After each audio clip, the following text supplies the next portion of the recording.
Avez-vous déjà senti à un moment de votre vie que certains mots portaient un pouvoir qui dépasse notre compréhension commune? Il existe des sons, des syllabes et des vibrations qui, lorsqu'ils sont prononcés, peuvent ouvrir des portails entre les dimensions ou modifier la structure même de la réalité qui vous entoure. Aujourd'hui, je vais vous révéler quelque chose qui est resté caché pendant des millénaires, une vérité gardée dans les cercles les plus restreints d'initiés, dans les temples les plus secrets et dans les bibliothèques cachées qui ont échappé aux flammes de l'histoire. Cette révélation n'est pas pour tout le monde, elle est uniquement pour ceux qui ont été marqués par le destin, ceux dont les âmes reconnaissent l'appel ancestral lorsqu'ils l'entendent.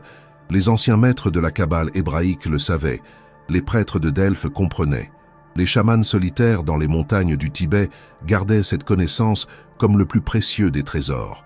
Dans toutes les traditions mystiques, dans tous les coins du monde, il existe une compréhension profonde du pouvoir vibratoire des mots. Mais il existe un mot en particulier, un seul mot, qui a été interdit à ceux que l'on appelle les élus. Un mot qui, lorsqu'il est prononcé par les initiés, par les éveillés, par ceux qui marchent entre les mondes, peut déclencher des conséquences inimaginables. Ce mot n'a pas été interdit aux masses, aux endormis, à ceux qui vivent uniquement à la surface de la réalité. Il a été interdit spécifiquement à ceux qui se sont éveillés à leur véritable potentiel. Vous regardez cette vidéo en ce moment précis pour une raison qui transcende le hasard.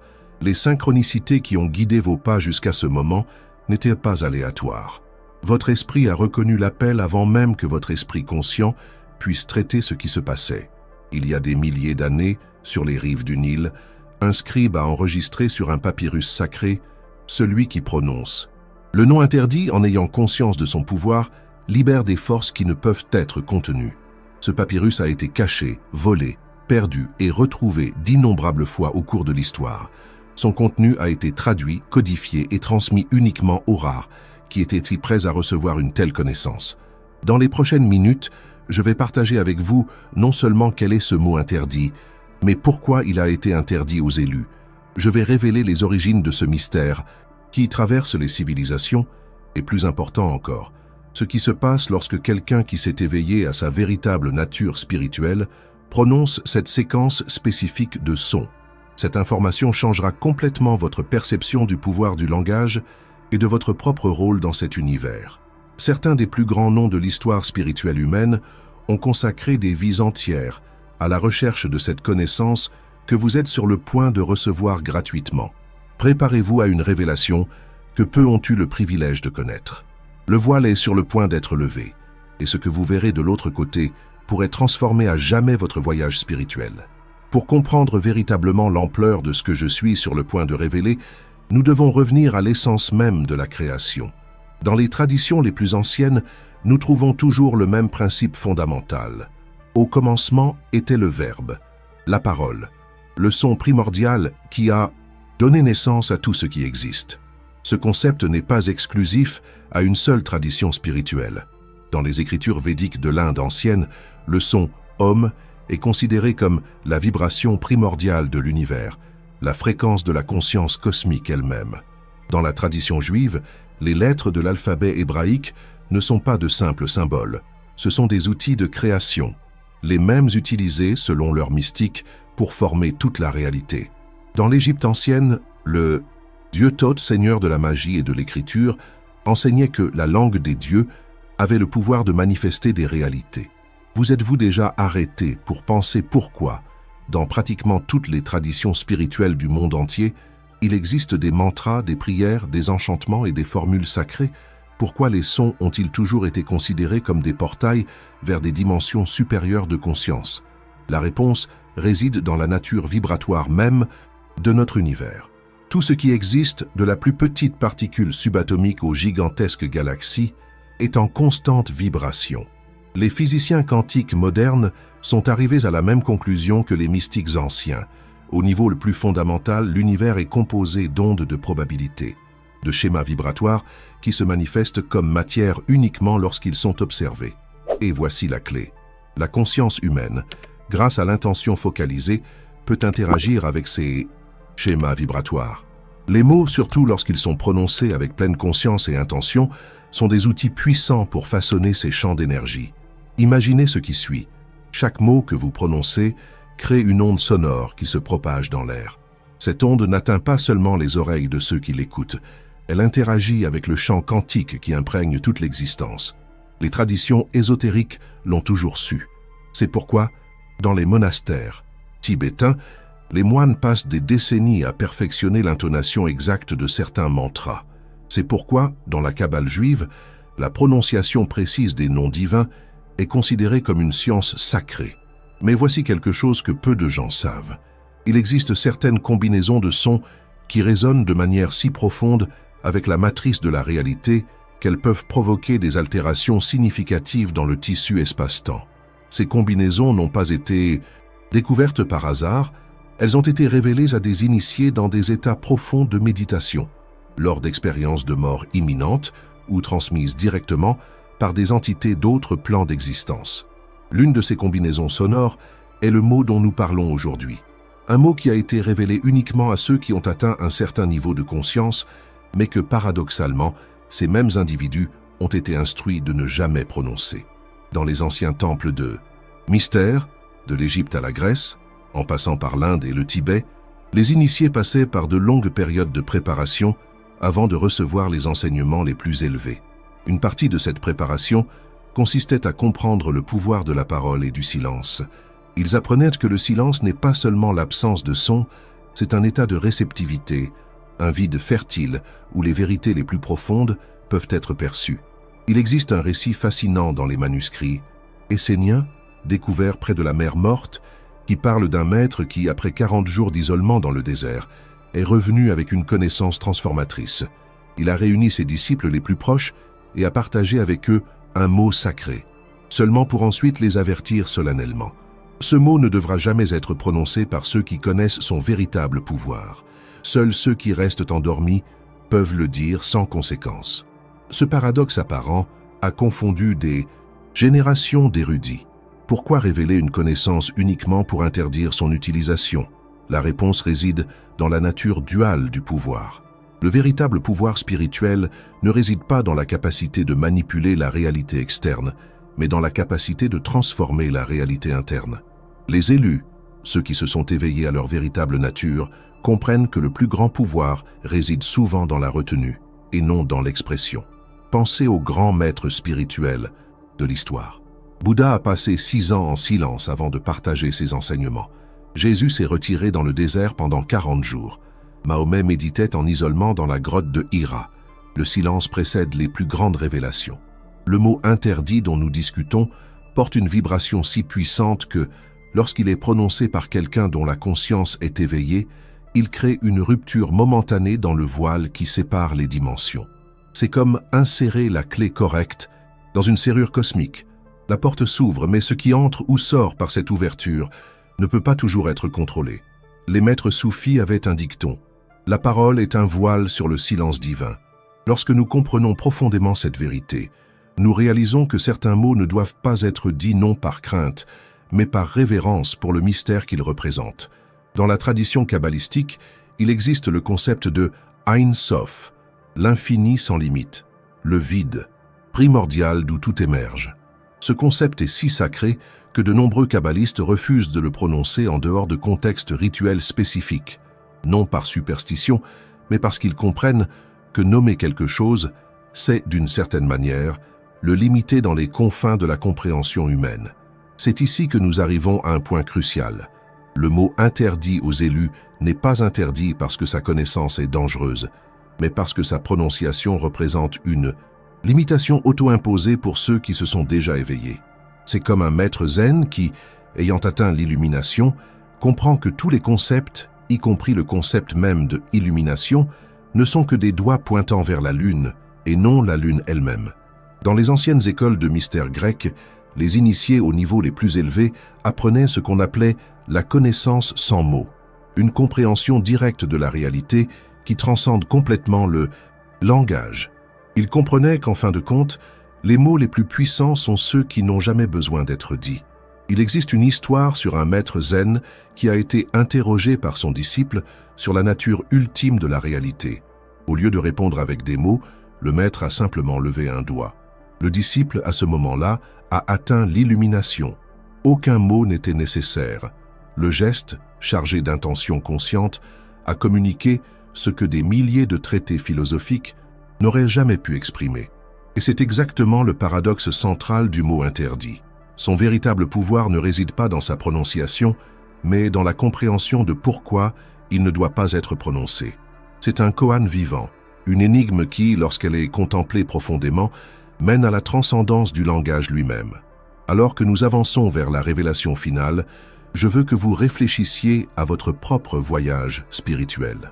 Combien de fois avez-vous cherché des réponses en dehors de vous-même, dans des livres, dans des enseignements, dans les mots des autres, seulement pour découvrir que la vérité la plus profonde a toujours été en vous, attendant d'être reconnue?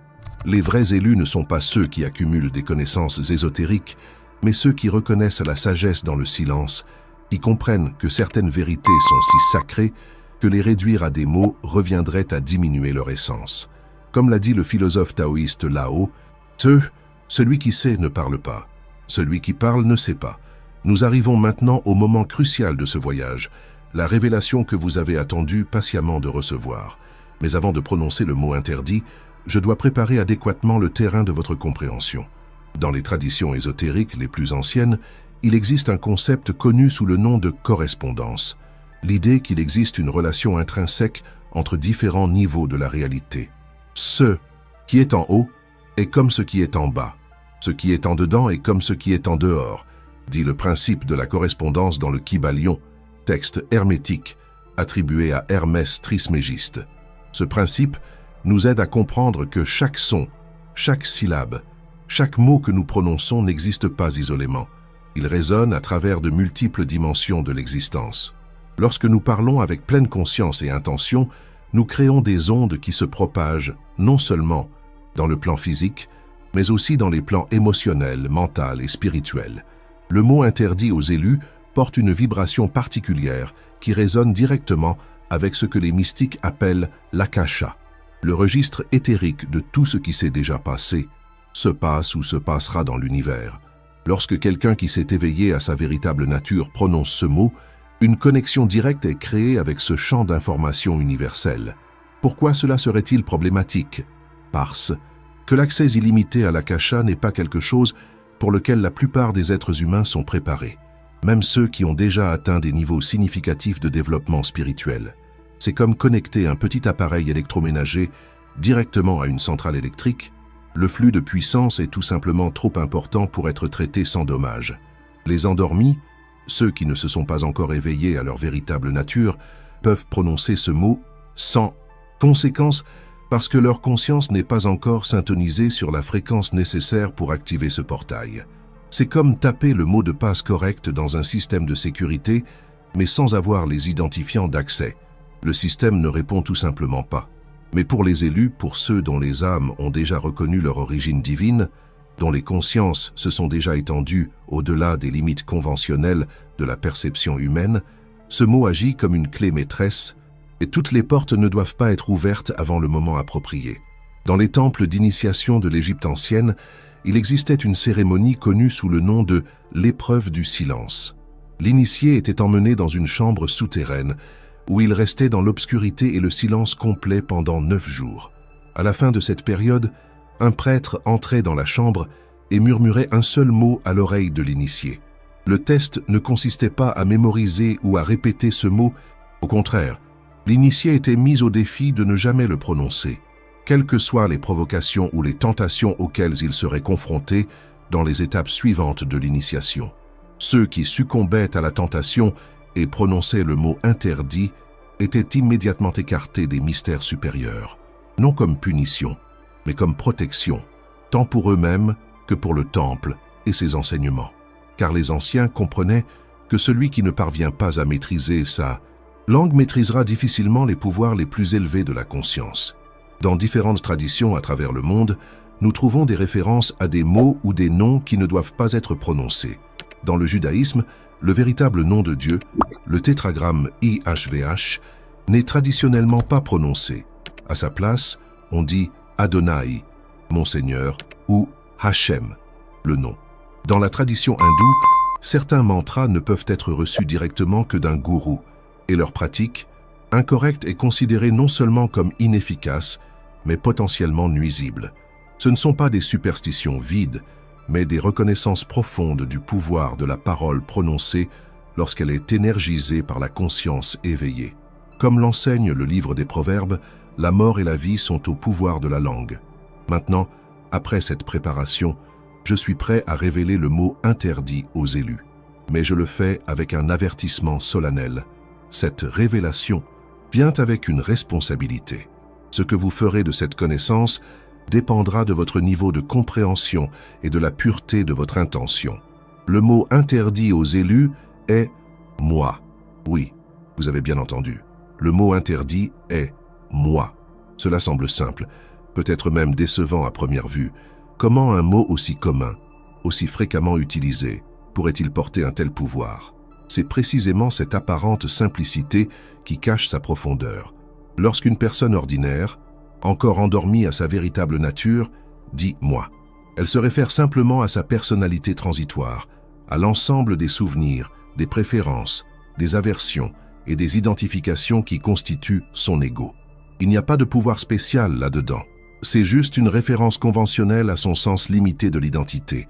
Mais lorsque quelqu'un qui s'est éveillé, qui a traversé le processus d'expansion de conscience et a reconnu sa véritable nature au-delà de l'ego, prononce « moi » avec pleine conscience et intention, quelque chose de complètement différent se produit.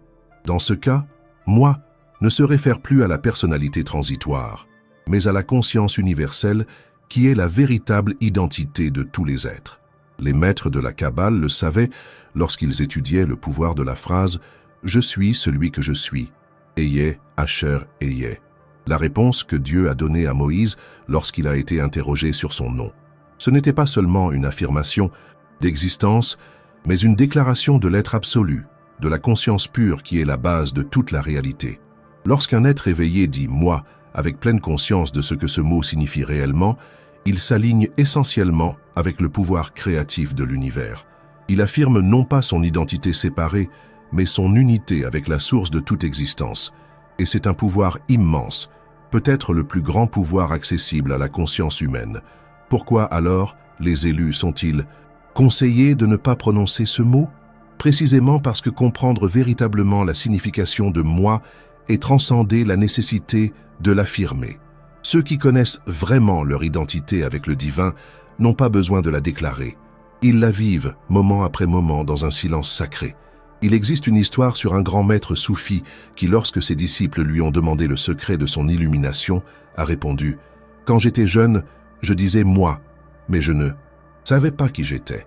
Maintenant, je sais qui je suis, et je ne dis plus « moi ». C'est l'essence du paradoxe. Plus nous nous rapprochons de la véritable compréhension du « moi », moins nous ressentons le besoin de l'affirmer.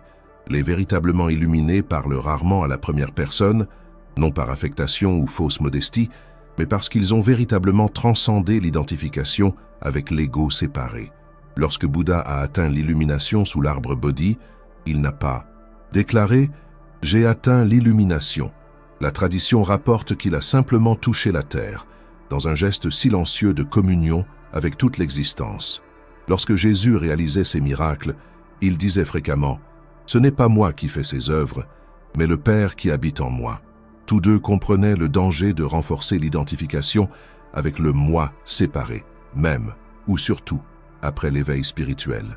L'ego spirituel, l'identification avec l'idée d'être une personne, spirituellement évoluée ou spéciale, est considéré par de nombreux maîtres comme le dernier et le plus subtil obstacle sur le chemin de la libération complète. Et le mot « moi », lorsqu'il est prononcé par quelqu'un qui a déjà entrevu sa véritable nature, peut facilement devenir une ancre qui le retient à nouveau à l'illusion de la séparation. C'est pourquoi les vrais maîtres parlent fréquemment d'eux-mêmes à la troisième personne, ou utilisent des expressions comme « ce corps », cet instrument, au lieu du pronom « moi », non par prétention mais comme un rappel constant, tant pour eux-mêmes que pour leurs disciples, que la véritable identité transcende complètement la personnalité individuelle. C'est la révélation que les anciens gardiens des mystères ont protégée si jalousement. Le véritable pouvoir ne réside pas dans l'affirmation « je suis », mais dans la réalisation silencieuse de la vérité derrière ces mots. la vérité qu'il n'existe pas de moi séparé du tout, que l'individualité est à la fois réelle et illusoire, nécessaire pour l'expérience humaine, mais transcendée dans la réalisation spirituelle la plus élevée. Maintenant que cette vérité a été révélée, vous vous demandez peut-être comment cela s'applique-t-il à ma vie? Comment cette compréhension du mot interdit « moi » peut-elle transformer mon existence quotidienne et mon voyage spirituel? Cette révélation n'est pas seulement un concept philosophique abstrait, c'est une clé pratique pour la transformation de la conscience. Lorsque nous commençons à observer attentivement comment nous utilisons le mot « moi » dans notre communication quotidienne, nous découvrons des schémas fascinants qui révèlent beaucoup sur notre niveau actuel de développement spirituel. Observez combien de fois par jour vous dites ou pensez des phrases qui commencent par « je veux »,« j'ai besoin »,« je ressens »,« je pense ». Chacune de ces affirmations porte une charge énergétique qui renforce votre identification avec l'ego séparé. Il n'y a rien d'intrinsèquement mauvais à cela, c'est une partie naturelle de l'expérience humaine. Mais pour ceux qui recherchent des niveaux plus profonds de réalisation spirituelle, cette observation devient une pratique transformatrice. Les maîtres zen enseignent une pratique appelée non-soi ou anatta en pali. Cette pratique ne consiste pas à nier l'existence du soi individuel, mais à reconnaître sa nature transitoire et interdépendante. Lorsque nous disons « je suis en colère », nous nous identifions complètement à un état émotionnel temporaire. Mais lorsque nous reformulons en « il y a de la colère qui surgit en ce moment », nous créons un espace de conscience entre notre identité essentielle et l'expérience passagère. Ce simple ajustement dans le langage reflète un profond changement dans la perception.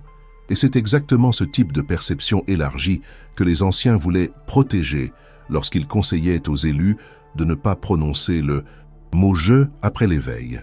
Imaginez une personne qui a eu un aperçu authentique de sa nature la plus profonde, une expérience d'unité avec toute l'existence. Si, après une telle expérience, elle recommence à utiliser le mot « je » de la même manière qu'avant, elle court le risque de contracter à nouveau sa conscience, de revenir à l'illusion de la séparation. C'est comme si, après être enfin sortie d'une petite cellule où elle a vécu pendant des années, elle décidait volontairement d'y retourner. La cellule reste la même, mais la personne qui revient n'est plus la même. Elle a connu la liberté, expérimenté l'immensité, et son retour à la limitation porte désormais un élément de choix conscient qui n'existait pas auparavant. Dans les traditions contemplatives de l'Orient et de l'Occident, nous trouvons des pratiques spécifiques pour transcender l'identification à l'ego limité. Dans le christianisme orthodoxe, la prière du cœur, « Seigneur Jésus-Christ, Fils de Dieu, aie pitié de moi, pécheur », est répétée continuellement jusqu'à ce que le pratiquant commence à percevoir que la prière n'est pas faite par lui, mais se produit spontanément, comme la respiration elle-même. Dans le soufisme, la pratique du dhikr, la répétition constante des noms divins, conduit éventuellement à un état appelé fana, où le pratiquant expérimente la dissolution de l'ego séparé dans l'immensité de la présence divine. Dans les deux cas, l'objectif n'est pas de détruire la personnalité individuelle, mais de reconnaître qu'elle n'est qu'un véhicule temporaire pour quelque chose de beaucoup plus vaste et profond.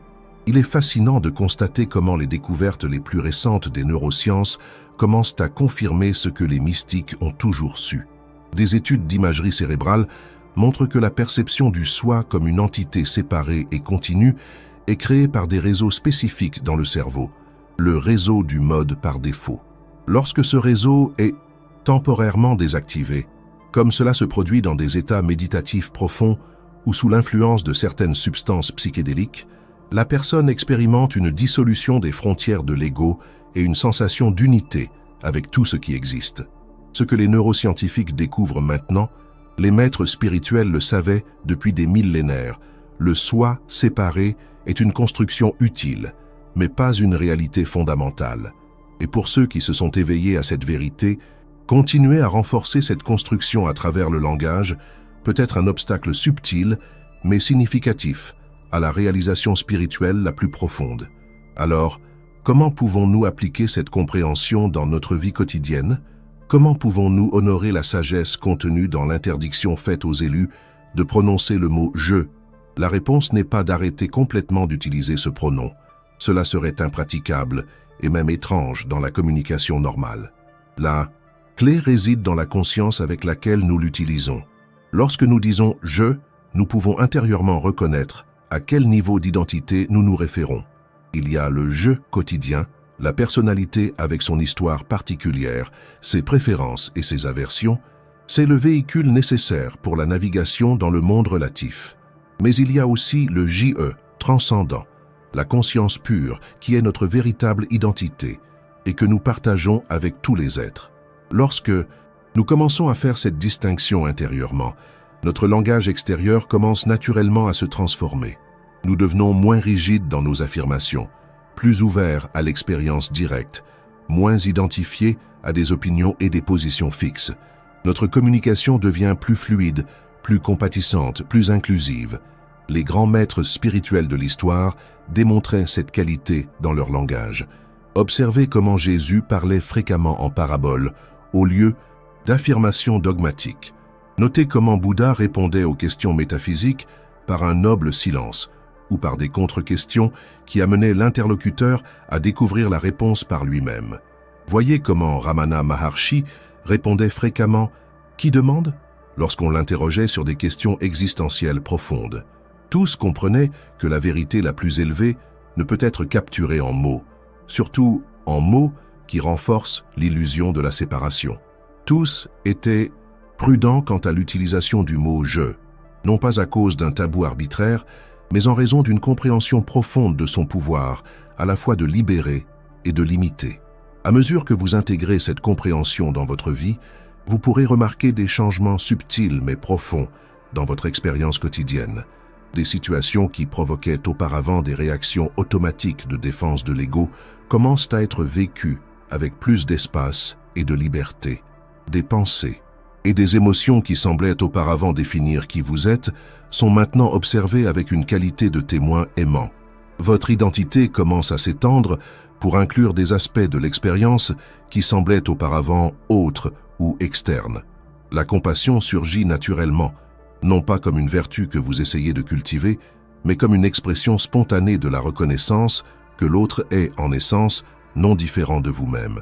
C'est la véritable transformation que les anciens maîtres voulaient préserver lorsqu'ils conseillaient aux élus de ne pas prononcer le mot interdit. Ils savaient que la réalisation spirituelle n'est pas une conquête de l'ego, mais sa transcendance, et que cette transcendance ne se produit pas une seule fois comme un événement dramatique, mais est un processus continu de désidentification et d'expansion de la conscience. Chaque fois que nous observons notre impulsion de dire « je » et que nous introduisons un moment de conscience avant de parler, nous participons à ce processus sacré. Chaque fois que nous reformulons intérieurement une affirmation pour refléter une vérité plus inclusive, nous honorons la sagesse des anciens maîtres. Et voici le paradoxe final. Plus nous comprenons le véritable sens de l'interdiction, moins nous en avons besoin.